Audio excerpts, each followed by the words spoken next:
Welcome, everybody. We are very excited to have Rebecca Elliott, who's visiting us today. So she is an associate professor of sociology at the London School of Economics and also a research associate at the Grantham Research Institute on Climate Change and the Environment. And today she'll be presenting some work which I assume is related to her book published in 2022, Underwater, Lost Flood Insurance and the Moral Economy of Climate Change, which was the winner of the Viviana Zelizer Prize, and whose work may be familiar to some of you as well. So with that, I'll turn it over to Rebecca. Thank you for coming. Great. Thanks so much. I'm just going to share my slides here. Can you see those? Yep. Yes. Yes. Okay, Yes. great. Thank you so much for the invitation to join you. I was just saying to Peter and Travis that it's always really exciting to talk to communities of scholars and practitioners who are working in the insurance space. I see some friends in here already. Hello, Caroline. Caroline Nagy, who is, instrumental to the conduct of this research. So I'm very excited to see her name pop up. So indeed, this is a talk that will share some of the material from my book, Underwater. And I just want to kind of start by setting the stage, right, for some of the things that I think a lot of us are interested in. These issues probably motivate a lot of our interest in insurance for those of us in this WebEx. And this is just a snapshot of headlines from the New York Times, our paper of record, for better or worse. Just a kind of search of flood insurance, pulled up all of these different articles in the last couple of months. And I think I think we can all appreciate as people who think about insurance issues, especially as they relate to the environment or climate change, and more particularly, that we're in a moment of particular ferment, if not crisis, at the nexus of climate change, home ownership, and insurance. And of course, that's not just a flood insurance story, that's wildfire, that's wind. There are some unsettled and perhaps unsettling questions about access, affordability, profit, fiscal soundness across our public and private arrangements for sharing risk. And there are a lot of tools that we have as researchers and scholars to get some leverage on those questions and challenges. My tools as a sociologist are principally qualitative and more specifically involve in-depth interviewing and ethnographic observation. And I recognize that makes me perhaps pretty different methodologically and epistemologically from many of the presenters in this series. But what that means on a kind of analytical level for me is that I'm interested in what we might call the social life of insurance. So thinking about insurance as an institution with a history that people live with and within. It's something that people have different ideas about. It's something that frames social action in interesting ways. And it's also an experience that involves complex and contested decision-making, and that's really what I'll be focusing on today. And so what I've been invited to do today is to share with you what that looks like in the context of my work on flood insurance from my book, Underwater.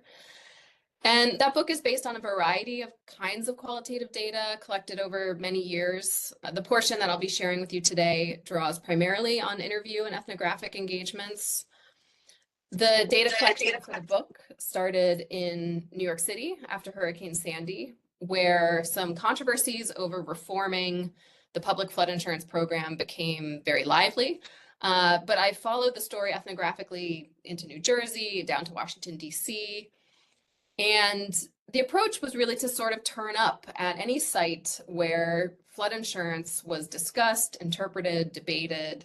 So these were things like community town halls in the outer boroughs, meetings of architects and housing advisors, rallies, state assembly listening sessions, committee meetings of the National Academy of Sciences. So the idea was to try to get as many different angles of view on the flood insurance program as possible.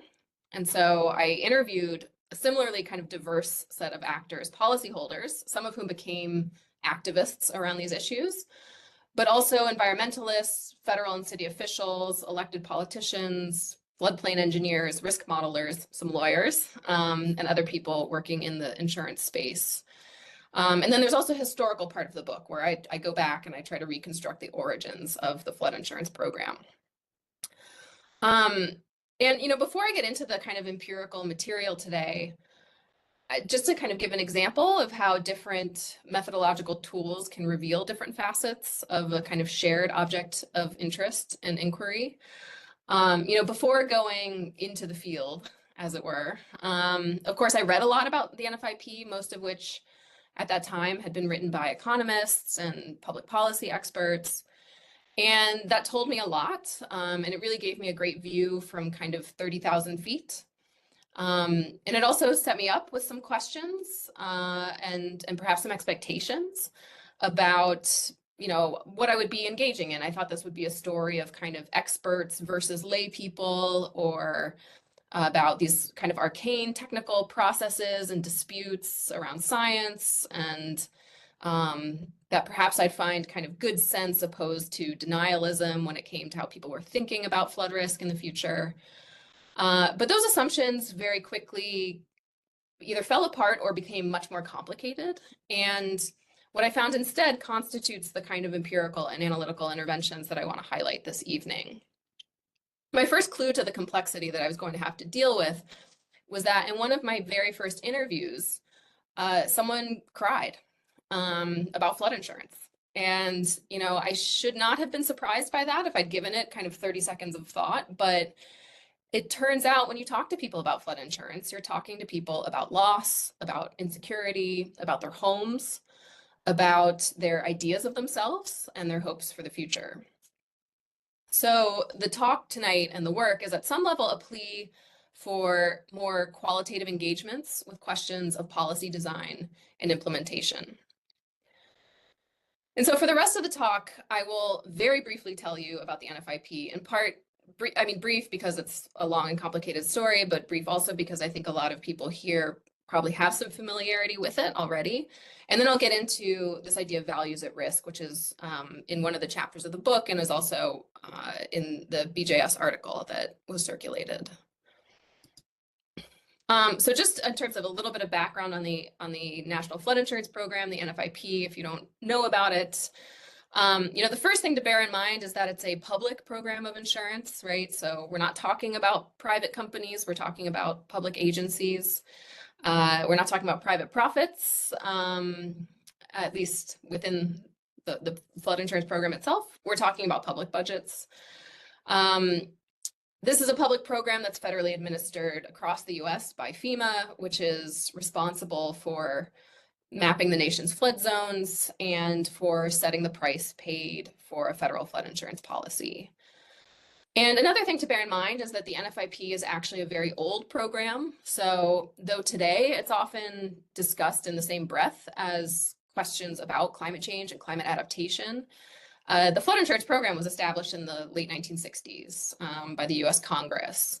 And in fact, it was part of a very different political project around the expansion of homeownership.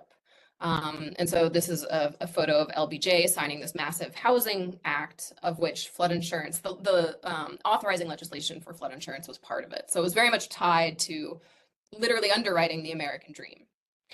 And it's also a hugely beleaguered program. So you may know that it's been billions of dollars in debt to the US Treasury since Hurricane Katrina.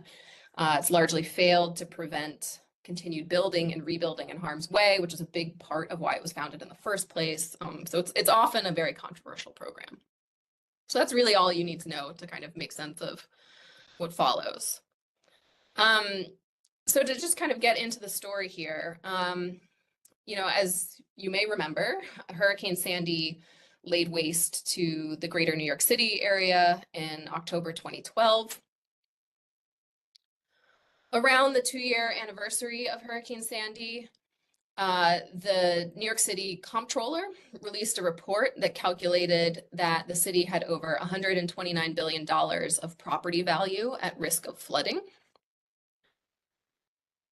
This calculation was made possible based on maps of the city's flood zones, which put boundaries around the parts of the city that were at high risk of flooding.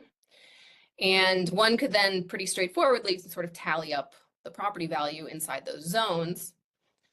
And after Sandy, the city got new flood maps, which showed that the official flood zones had expanded relative to the old maps. The property value at risk of flooding had increased as a result, 120% over the previous maps. So more than twice as many buildings were in high-risk flood zones as before. And in his report, the comptroller concluded that this new and more troubling picture of value at risk should motivate spending today that could help the city's residents adapt to a frightfully watery future. So with such immense value arrayed along the city's coast, we must act now to make the necessary investments to protect our homes, our businesses, and our neighborhoods from the future effects of climate change. While the costs of resiliency projects are high, investing in the city's future will pay enormous dividends both to our waterfront communities and our broader economy. And of course, we see the logic to this. Maps like these, maps that visualize information about value and risk, are meant to empower actors to take informed, more confident decisions about where or how to build or live.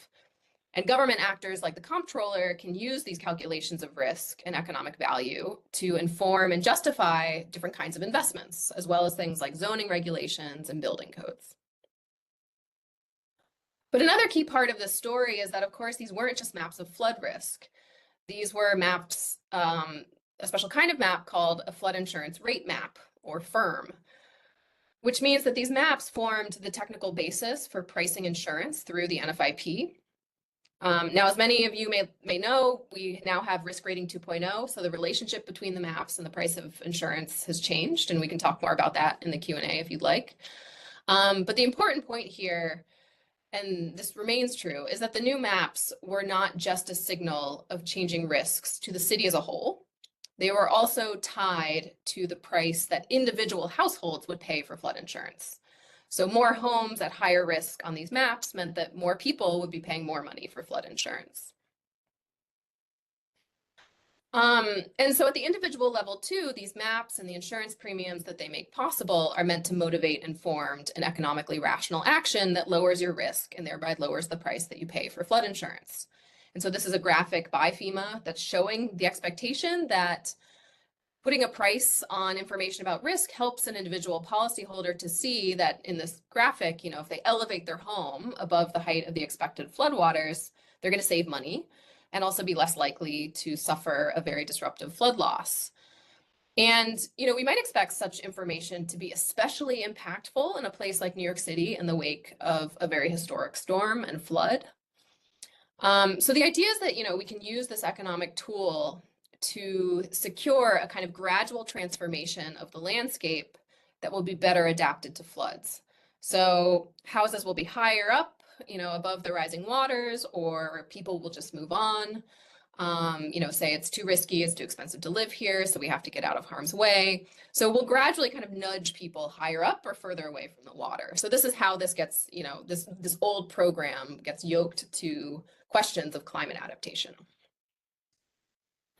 Now that is a very elegant logic on paper, but if we kind of take the view from 30,000 feet. But if we view this from the streets of New York City, as I tried to see how this new landscape of value at risk was sort of grafted onto the physical and social contours of a real place, a much more complex picture seemed to be emerging. So, first, the outcomes seemed to be really uneven. Some people I met and spent time with mitigated their flood risk by elevating their homes or relocating.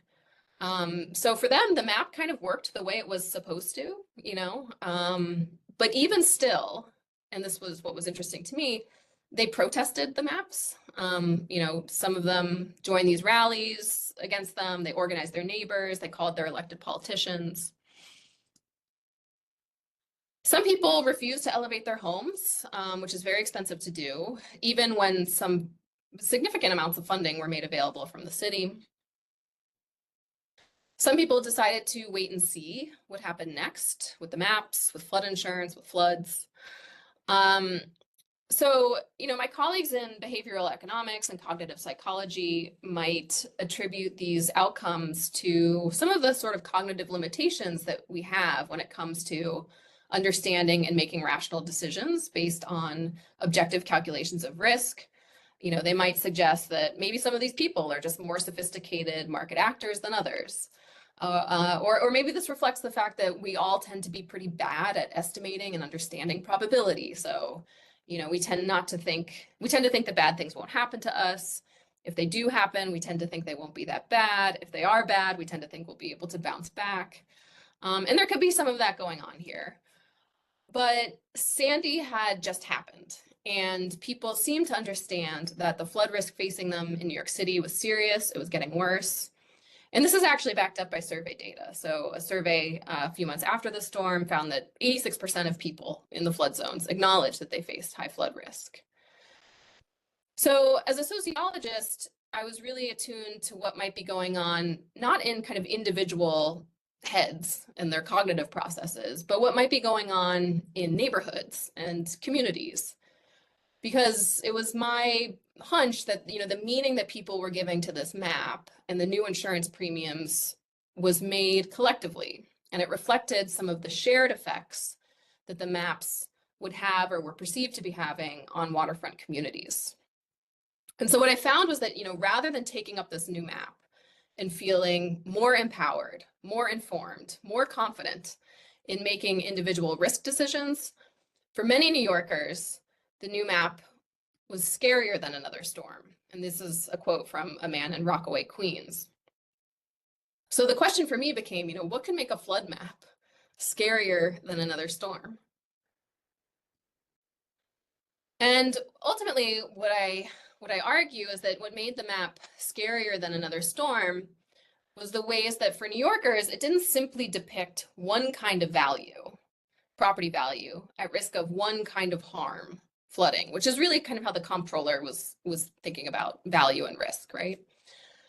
The map actually exposed and intensified multiple risks unfolding along different timelines, as well as seemed to threaten rather than to protect multiple forms of value.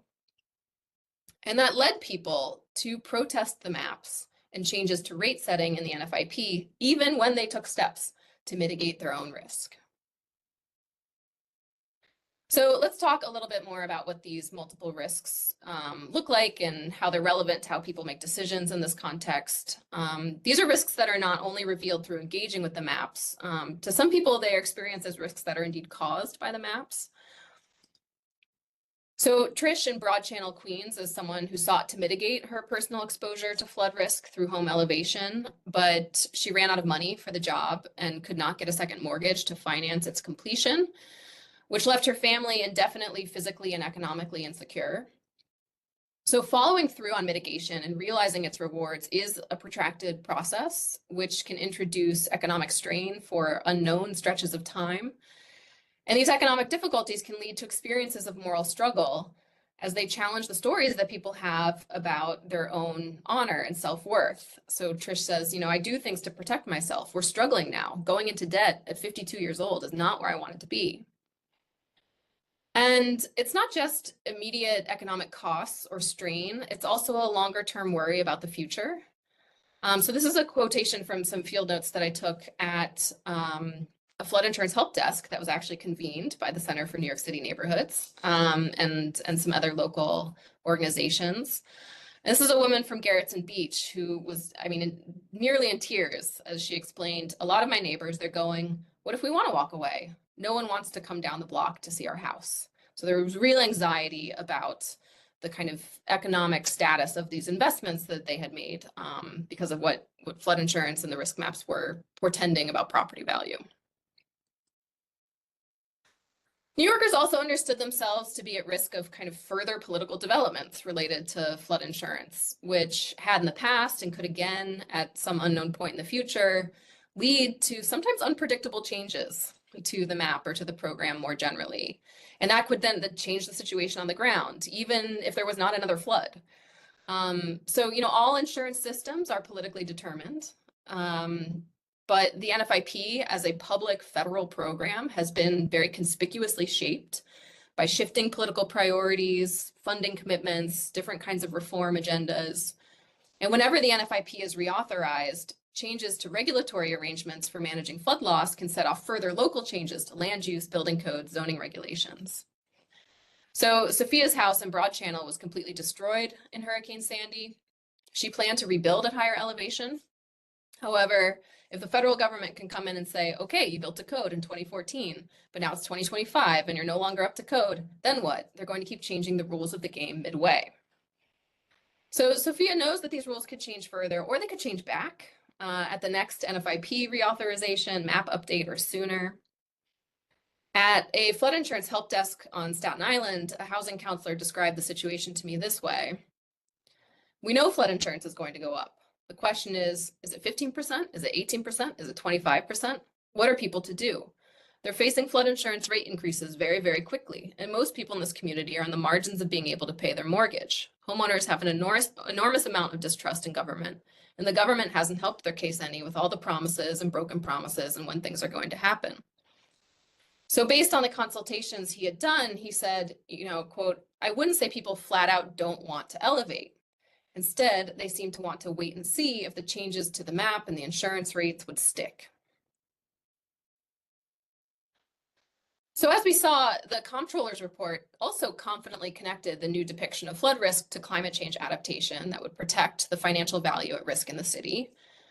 But for people on the ground, the new map and insurance prices were a much more ambiguous and politically contentious signal of how near or far climate change might in fact be. So New Yorkers debated whether the map was indeed reflecting local effects of climate change. Dave from Rockaway described the new map as a, quote, fantastic exhibit A for climate change. I think that just from the changing, the amount of homes in flood zones has at least doubled, and that tells you something, and that's not out of preparedness. It's a reaction to what happened. I think that it's a very real thing now, and I think that people here are very keenly aware of that. Everybody, all the people that are educated are saying that. I think that that's very real. Amy, an insurance consumer advocate whose organization supports policyholders in the wake of disasters, said she knew, quote, rising water is going to wipe things out. Yet she said she had trouble figuring out where should my organization be. I could be lockstep with my environmental colleagues and saying, don't allow new construction, don't allow new construction. But how do you say to someone who's been living, the firefighter, how do you say to them, I'm sorry? But see, you can hear how my focus keeps coming back to wanting people to be able to have insurance, which is not a radical. The radical thing is don't let them live there. And I can't be there because my constituency is the people who are trying to live their lives and they don't know from rising sea levels. They just know I've got to drive my kid to school. I've got to get to work, So Amy feels conflicted as to whether she should interpret the new map as grounds for urging homeowners, even if they can make it work financially today, to move out of harm's way, given a potentially riskier and more expensive future. So though the city and state governments connected the new map and insurance premiums to rising sea levels and climate change, map users on the ground grappled with how or whether to factor climate change into planning for next month's mortgage payments, next year's insurance renewal, or the next property sale. Okay, so let's talk now about these plural forms of value that are also operative here. So as a technical tool, the maps in a sense treat everyone equally. Everyone is subjected to the kind of same processes of risk assessment and economization. But as risks and costs increase, of course, people vary tremendously in their ability to absorb that. And, though we may think of New York City as a very affluent global city, which of course it is, the people most affected by the maps at the city's watery edges were not kind of affluent elites. So Dan from Broad Channel, Queens describes his neighborhood this way.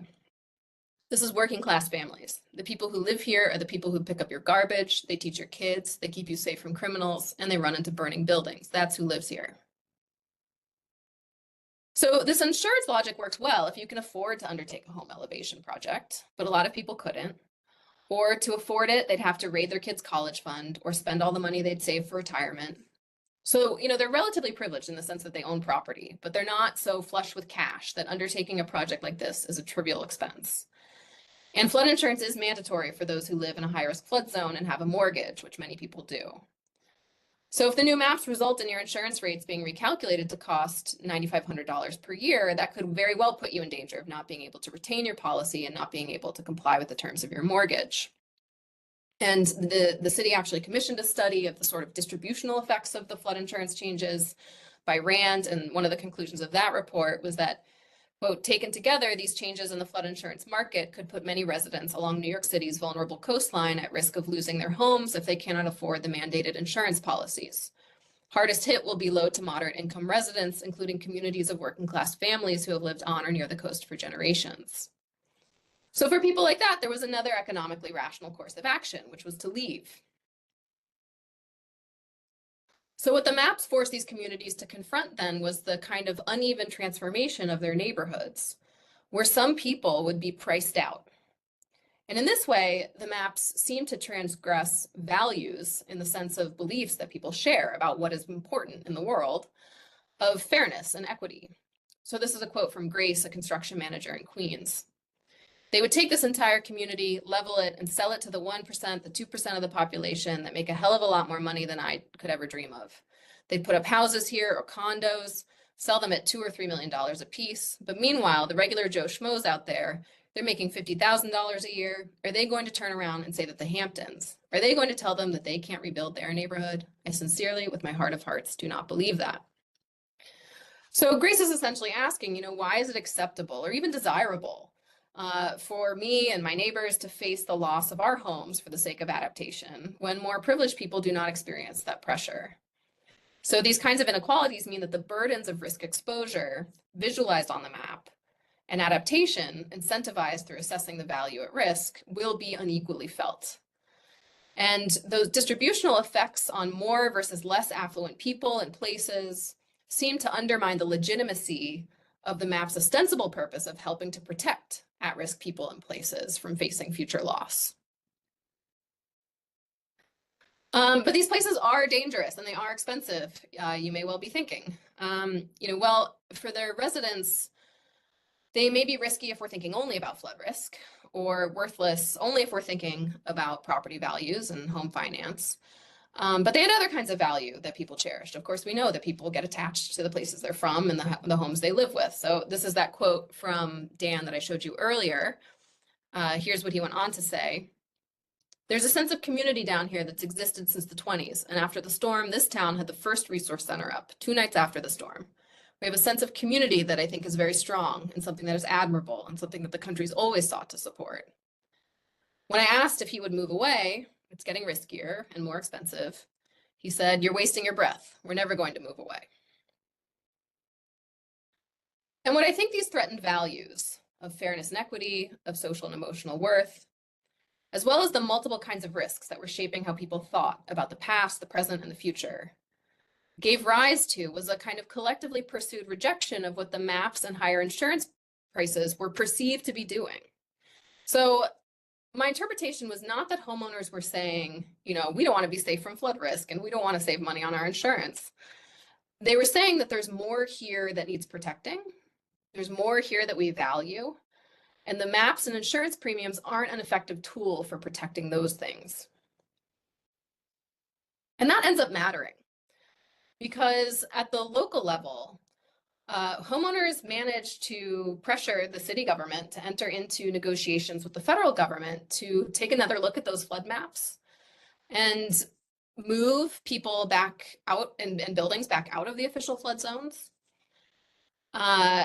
And at the national level, a kind of grassroots network of homeowners, that's another chapter of the book, also win a partial rollback and a total slowdown of federal measures to increase the price of flood insurance and bring it more in line with actuarial rating, program-wide.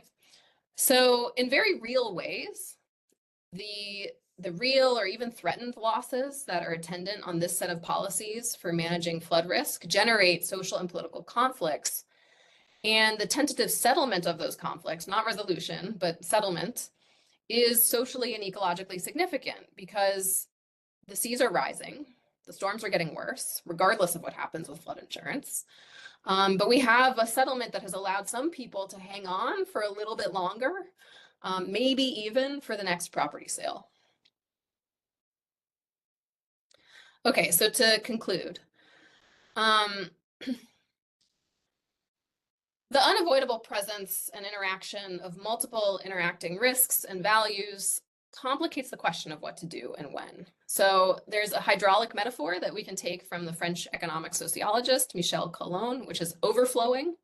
And this is just the idea that when we economize these flood hazards, when we quantify them and put prices to them in maps, in insurance rating, we can't actually stabilize all of the actions and objects that need to be taken into account in a calculation or a transaction.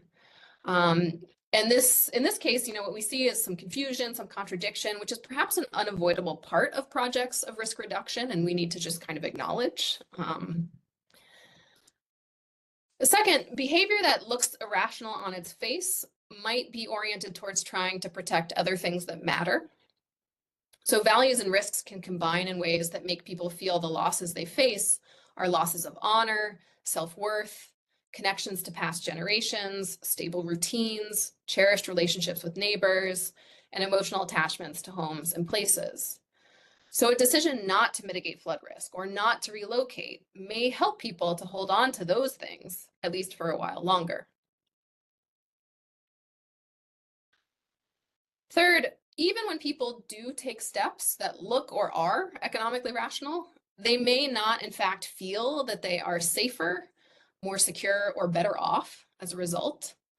So the rationality that people experience is not experienced as empowering and confidence building, but instead as coercive, as objectified in these technologies and governmental practices that they don't have any control over. And taken together, I think this helps to explain how a map becomes scarier than another storm, and why people might ignore or reject or resist economic tools and incentives that will purportedly help to make them more resilient. Thanks. Great, thank you. So the queue is open. If you would like to ask a question, you can use the little hand raise symbol. We have one person on the queue already, and it's Will Reed. Do you want to? Yeah, I'll jump in. Thank you, Rebecca. I was really struck by the quote in your article about there being something beautiful about people's attachments to these neighborhoods that absolutely will not exist 50 years from now. And agree with that. There is really something beautiful about that attachment. But it got me thinking about kind of the principle of fortuity in insurance, where we're usually insuring some sort of uncertain risk or outcome. And it made me wonder, should we have public insurance for areas where experts think there's absolute certainty to the outcome over time for these areas, or does that kind of violate that principle of fortuity? Or on the other hand, do we think about this more in terms of like life insurance, where the outcome is also certain and the fortuity just lies in a matter of timing rather than the outcome itself? I'm wondering what you think about that. Should there even be public insurance for areas that all experts agree are pretty much doomed, or is that kind of a fool's errand? I mean, I think it's complicated well, obviously it's complicated, but the reasons I think it's complicated are that I think in some ways we rely on insurance for natural hazards, and this is true in the specific case of the NFIP, to do too much. There are ways to kind of keep people out of those areas that have to do with kind of outright regulating land use. That, for various reasons having to do with the kinds of structures of local political development and the ways that public revenues are generated, hasn't really seemed to happen.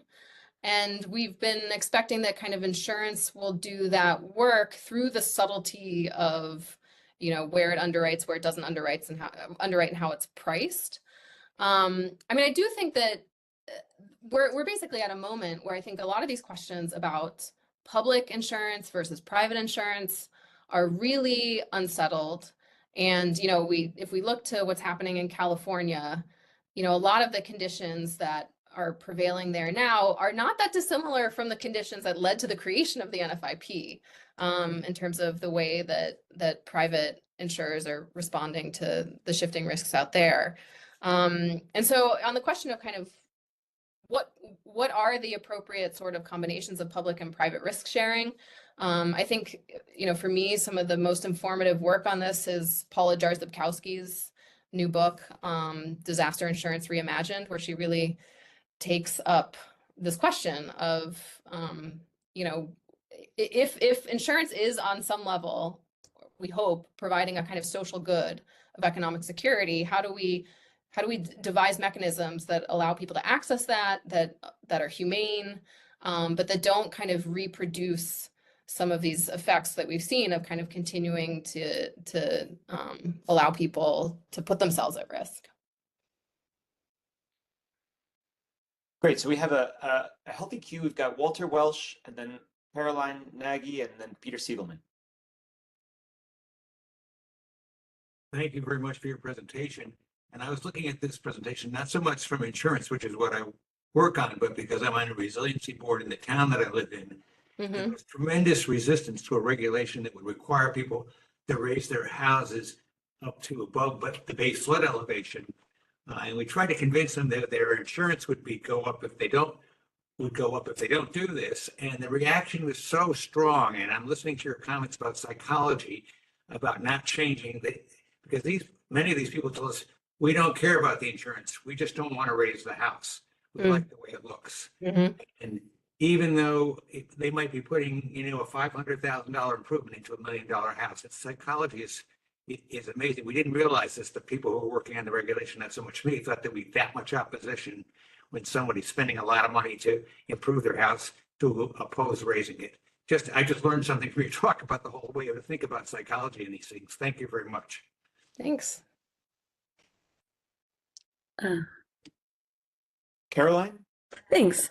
Yeah, I think what, a lot of what we're confronting is not surprising at all for people who have worked to like desegregate housing in this country, or who have tried to convince their local planning or city council board to approve, an affordable housing project. This is, the iron law of, like local control of zoning, I think is the real, if we have to have a villain here, and obviously the villains are oil and gas companies, but like for this particular story, I think, the race to the bottom and, having localities compete with each other for who has like the lowest amount of land use regulations and will allow homeowners to, deal with the least amount of change is just simply, I think that's really where we need to focus. I don't think insurers are good at regulating land use, frankly. And yet that's sort of the position they're backed into in this country.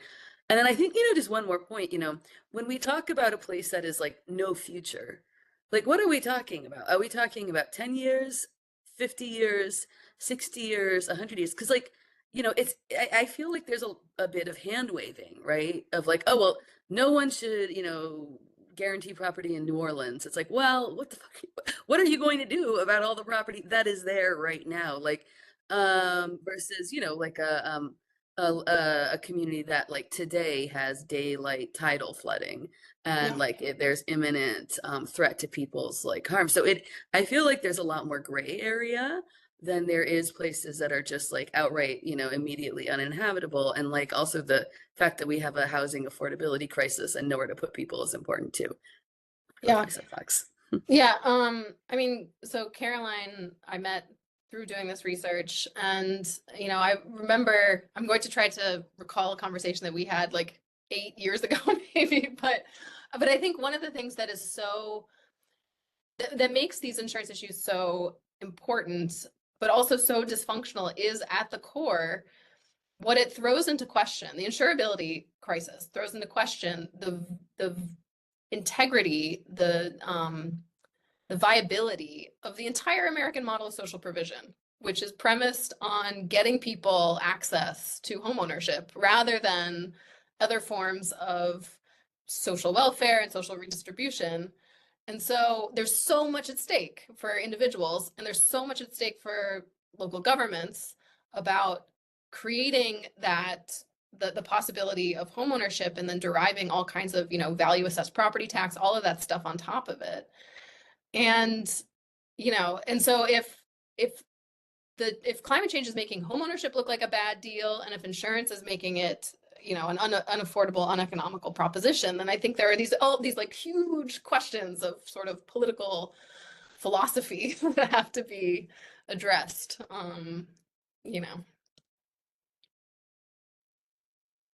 Great. So Peter Siegelman and then Daniel Barry. Yeah, thanks very much. So I was struck by something you just said and something you said at the end of your remarks about the political situation. So I wanted to ask you a little bit about that. I mean, one of the things that some people seem to like about insurance is that where the political system doesn't really have the will to act, I mean, like, who's going to run for New York City mayor on the platform, oh, you've got to move your house and you've got an elevator, or you have to move out here and we're not going to do anything about it if you get flooded. Like, that's guaranteed loser candidacy. So the sense is, well, insurance can step in and maybe do this in a kind of like, we politicians don't have our fingerprints on it, because that's just, it's just the market. It's just people charging what they have to charge to make a profit. And it's a technocratic thing, like your maps seem to stand for that. And generally that seems like it's kind of a duck of political responsibility, and that politicians, you would hope, would be more courageous than that and really want to speak truth to the people. But like John Rappaport's great article about insurance and the police, he kind of says, well, look, it's just a fact of life that it's hard to regulate police officer conduct, and politicians don't want to be seen as soft on crime. And insurance companies actually sometimes can do that more effectively than actual elected officials can. Like they control the police departments in some ways, not perfectly by any stretch. So that was kind of like the introduction. Then I was wondering if did any of your respondents talk about the sort of end game where, look, we're going to stay here, we're going to not do anything, and then we're going to count on the political system wanting to bail us out because it's going to be a total disaster, and which politician is going to say, no, you should have known better, you should just you stayed there with these maps and now you're flooded. And like, was that part of anybody's thinking about this, is like, we can count on the political system to bail us out? So to answer your last question first, I mean, I think what is interesting about this politically is that, the maps and everything that's tied to individual insurance rates, but a map puts a boundary around a group of people and says, like, you have this thing in common. You're not just floodplain residents, and you're not just Sandy victims. You're also flood zone homeowners on this map. And that creates this kind of basis to compare notes and develop a kind of common cause. And that ended up being kind of politically consequential. And, it was a way to kind of take something that is structured to be an individual problem and turn it into a collective claim for redress and resources. And in the years since, I mean, New York City is spending a lot of money to raise the streets of Broad Channel, and that's a tiny community. And, and so I think if they were, operating with some expectation that they would get government redress, I mean, on some level, they have gotten it. On the first question, I think one of the things, so some of the first work that I read on insurance was Erickson and Doyle, Insurance as Governance. Like, insurance does act as a kind of governing force in society. But I think one of the things that I really try to do with the book is to make it clear all of the ways in which insurance, even though it has these pretensions of being apolitical, is always political. And it's also always moral. So, decisions to kind of rate on which is conspicuous, right? Anytime anyone talks about actuarial fairness, they're using the word fairness. That's a set of moral claims about how responsibility ought to be distributed in a collective. And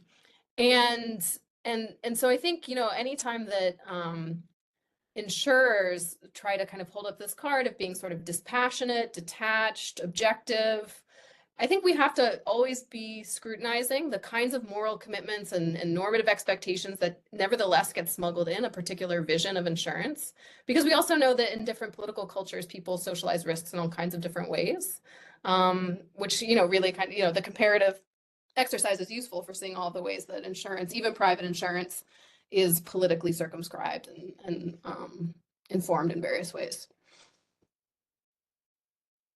Great. So we have Daniel Barry, and then I'm going to put myself next on the queue. Hi, Daniel Barry. So I live actually in one of those flood zones in New York City, and it seems every time the slightest rain, my subway floods. And yet we have quite a bit of development going on. There are new buildings, like 10, 12 more stories going up constantly. You know, like the national bird is the crane for the construction. And I live in a 19th century building, you know, a few blocks away from like some of the war stuff, but like it's very apparent what happens. And whether there's any discussion of maybe we should minimize some of this development, perhaps, you find a very quick development happens where like developers come in and they kind of bus in people from out of town or from neighborhoods that are not quite our neighborhood who come in for the public discussions. And there's a small number of like retirees who might come, but generally most of the neighborhood doesn't show up. And our city council members and our state assembly members, they do show up, but you very quickly realize that a lot of them get money from developers, which makes people a little cynical. So when you ask around, people tend to be like, well, I don't want to be the sucker who sells or leaves when these rich people are going to keep moving in and they're going to get this like huge advantage. That doesn't seem to be very democratic. And a lot of them don't seem to have flood insurance anyway. They're kind of counting on it, kind of like as Peter was saying, they're kind of counting on it to be covered by the public. Like, how do you address those concerns, especially when you consider that they are writ large and there may not be a political or public service fix for it? Yeah, I mean, in some ways, Grace's intuition about what would happen in New York City ended up being right, because just a couple of years after I talked to her, there was a New York Times investigation that found that 1 in 8 new buildings being built in New York City was being built in a high-risk flood zone. And of course, those buildings are built with flood resilience bona fides, right? The HVAC's on the ceiling, it's not in the basement, it has sacrificable space, absorbent green space, all these kinds of things that protect that building, but there's no kind of right of return or right of occupancy for the residents who had lived in those places before. And so, I'm what you described going on around you really resonates. And I think, Caroline spoke to this before about how there's this, it's not just kind of corruption and like the money changing hands sense of the term. There's an actual alignment between the interests of local government officials and real estate developers when you have a system that generates a lot of public revenue off the back of value assessed property taxes. There's always a reason to generate more real estate that can be taxed, that can fill the public coffers and pay for things that everyone uses, libraries, cops, firefighters, and so forth. And so those mechanisms, I think those prevail not just in New York City, but kind of all over the US. And that is a really hard thing to unlock. There's a great book about Charleston, literally called Charleston, that deals with a lot of this in that context as well. It's a very familiar story. Great. So I found this fascinating, and I think that this may kind of get to a methodological question or a question of disciplines. But so putting all these kind of non-economic values on the table is fascinating, and I think it's super helpful. You show in terms of explaining what might otherwise look like irrational behavior on the part of some of these homeowners. And so just from a sort of like explanatory perspective, I think it's super helpful.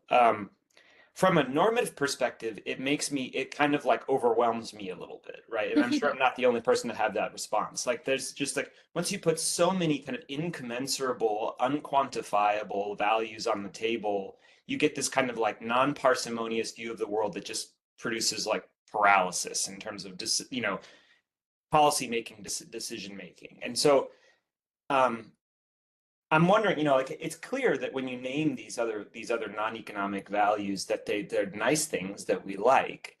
And so the question is, what's the appropriate way to, I guess, preserve them or respect them in light of all this going on? And traditionally, like non-economic values, I think our legal system protects through rights that you can enforce in court, through making legal claims, or just through the sort of political process. And my sense is that neither of those are working very well here. Mhm. So again, this may put you beyond the scope of what you want to do, but like, do you have thoughts on like what the appropriate way as a sort of policy making or normative matter is to vindicate these non-economic values when they it seems like they're not being appropriately protected? Yeah. I think my webcam has gone blurry. I'm just gonna turn my camera off and then turn it back on. It's old, so if I move at all, it like loses its resolution. Yeah, I mean, this is a great question, and I think one of the issues is that, I mean, on a political level, I think often these non-economic values are not really acknowledged. I think this has changed in recent years, but when I started studying this, there was a lot of kind of finger pointing and shaming of people who live in flood zones. You should have known, you're being negligent, you're being irresponsible, you're costing the taxpayer all this money. And I think people, obviously felt very kind of morally injured by that. So I think, on the most basic level, it's a matter of kind of just appreciating that some of the technologies that we use to solve some of these very, quote unquote solve some of these very big problems, are things that people actually experience, and that they're experienced indeed sometimes as a kind of cruelty, and I think, Michelle Lamont's been doing all this work about kind of recognition, like recognizing what people are facing. But I think there are ways in which, I mean, I think we have examples of ways in which this has not gone so badly. So, Liz Kozlov is working on a book about managed retreat on Staten Island. And there, it was Staten Island, it's New York City. It's a place where flood insurance rates were going up. But Staten Island was offered the potential to participate in a state level buyout program that said, we are going to give you pre-storm value for your home, and we're going to return your blocks to wetland. We're going to return them to nature. And one of the things that Liz finds in her study of this is that the fact that this was land that was going to be returned to nature allowed homeowners on Staten Island to feel like they were sacrificing for the greater good, to not feel like they were, giving up, right? But that they were doing something for their borough and for their neighbors, that was a source of kind of moral honor. And so I think, and that's also a story that helps us to think about the ways that, like, we can't just be trying to solve all of the flood insurance problems internal to flood insurance. There are also these other things that we need to be thinking about, like the terms and conditions and access and scalability of things like managed retreat, and also thinking about how we combine investments in flood protection infrastructure, which we're building all the time. And, it's like a kind of broader suite of tools that I think can help to pick up some of these non-economic values that flood insurance can't ever tame, Great. So I have 3 more folks on the queue, and we have 5 minutes left. So maybe, I don't know, Rebecca, if you're willing to stick around for a few more minutes, but so we'll have Peter Kotchenberger, then Alex Lehman, and Eduardo.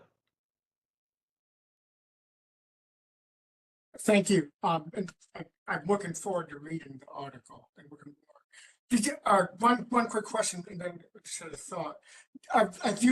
Do you do most of your work based in New York, centered around Superstorm Sandy, or did you also look at areas? Right now, I was at UConn for many years, but I'm a visiting professor in Baton Rouge, Louisiana. Did you look at different areas? So insofar as the story kind of took me to them, so homeowners in New York City and New Jersey organize, and they end up organizing homeowners across the country. And so there was this kind of grassroots network called Stop FEMA Now. They ended up having chapters in Louisiana. I didn't spend time there. And but folks in Louisiana have been some of the most interesting interlocutors, because now with all the stuff that's going on with Risk Rating 2.0, it's parishes in Louisiana that are really worried about this and have sued FEMA over it and so forth. It probably is the most acute affordability issue. Although that could be acute by region or neighborhood anywhere. but Louisiana is one of the poorest states, already has poor infrastructure, and is highly prone to, at least on the coastal areas and where there's a lot of flooding. I think part of the problem too is it's made difficult by not only 50 states, but also, I mean, I think there are thousands of zoning boards which Yes. have various power. I was at a insurance commissioner meeting this week, and 10,000 building codes, Mhm. and while there's always and then state regulation, you have two policies, right? You have the federal government with the NFIP, and then you have 56 different state, district jurisdictions. And they do try to cooperate, but there's no requirement that they do. And it's very hard to cut through if you only look at it as an insurance issue as opposed to many others. And the federal government could cut through a lot, but I think, unfortunately, the idea of leadership from the federal government in this area seems very unlikely over the next couple of years. But my question sort of was, or point, one thing I learned is, or was heightened, is how this, not just generally climate change, but how this issue specifically affects, or it has a disparate impact or a greater impact on people of color, particularly Blacks. And that came to, in part because not only in Louisiana, but around the country, but Louisiana is one of the major states that has this. There's much more likelihood because of economic factors and social factors and racism that the poor Black families have far less savings, many times less savings than white families. And the home, not only it has a deep attachment, it might go back 100, 150 years, it's also often their only asset that can be passed on in poor families, but especially families in Louisiana and other areas, Black families. And so it has that impact on it. There was legislation last year, probably before, pending, that would create essentially a federal reinsurance pool, somewhat similar to the terrorism risk reinsurance pool. Yeah. But I think there was a little more support for it than there used to be, but I can't imagine it's going anywhere this year or next. But I guess one question is, how does England handle this? UK. Yeah, so we have so flood is part of a normal homeowners policy on all peril policy. And then there's a government organized reinsurance scheme where insurers can kind of pass off the riskiest policies to the reinsurer. And it's supported through a levy across all policyholders.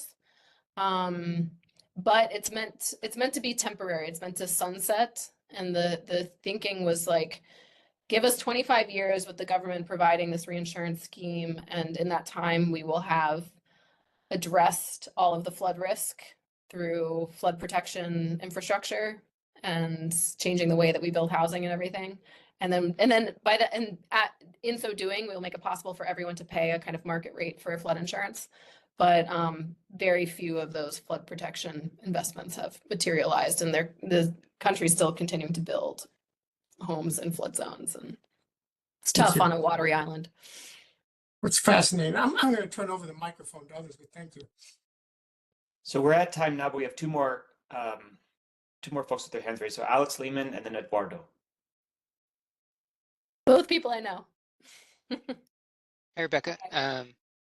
This is really, really interesting and awesome to hear. I wanted to ask you about risk rating 2.0. It's my perception is that it's somehow FEMA has managed to kind of like thread the needle and make it happen with less controversy than previous reform attempts. Does that align with what you found, or what's your kind of perception of how it's going?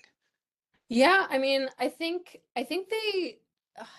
the way that it was described on just FEMA's websites when it was first announced was like savvier than I'd ever seen before, where I think they anticipated a lot of the pushback they would get around specifically questions of fairness.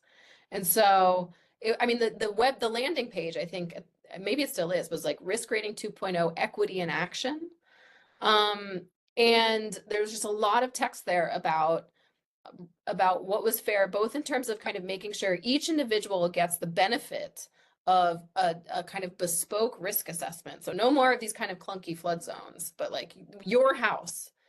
But then also they have these kinds of proxies that I think they're trying to proxy for wealth by including some measures of kind of housing value that, you know, people have said, well, maybe they're not perfect.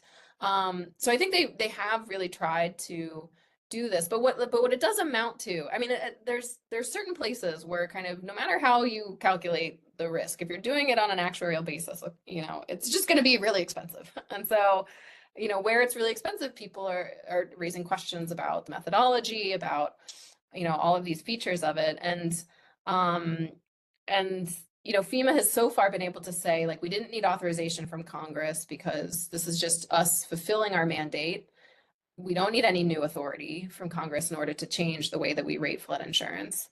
But I don't know if they're gonna pull that off. You know, there are members of Congress who are always very keenly attuned to what's going on with flood insurance. And I think they are trying to kind of pump the brakes a little bit as rates are going up for their constituents. Interesting. Thank you. Yeah.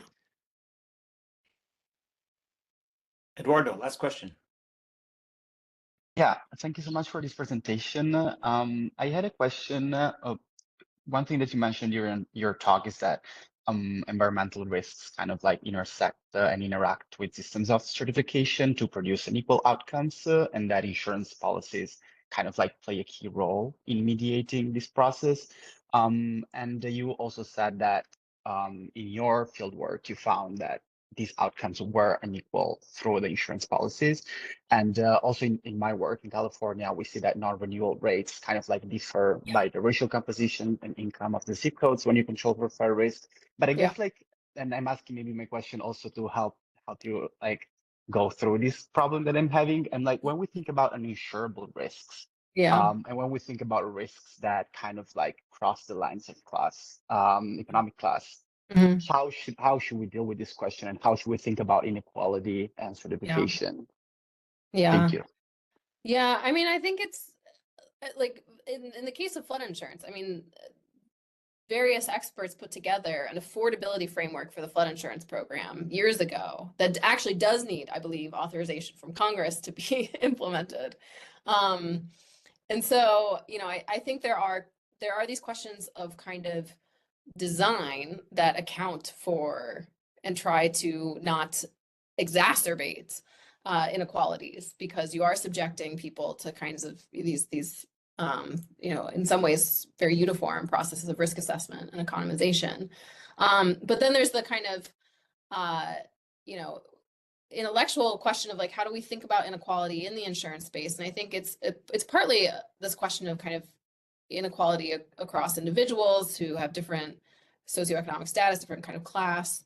But then I think what we also have to reckon with, and maybe haven't done quite yet, is to really think about the inequalities between places. You know, like New York City, it was the place to go because some of these controversies got extremely heated at the moment that they did, but it's also unusual in that it's a hugely resourced place, you know?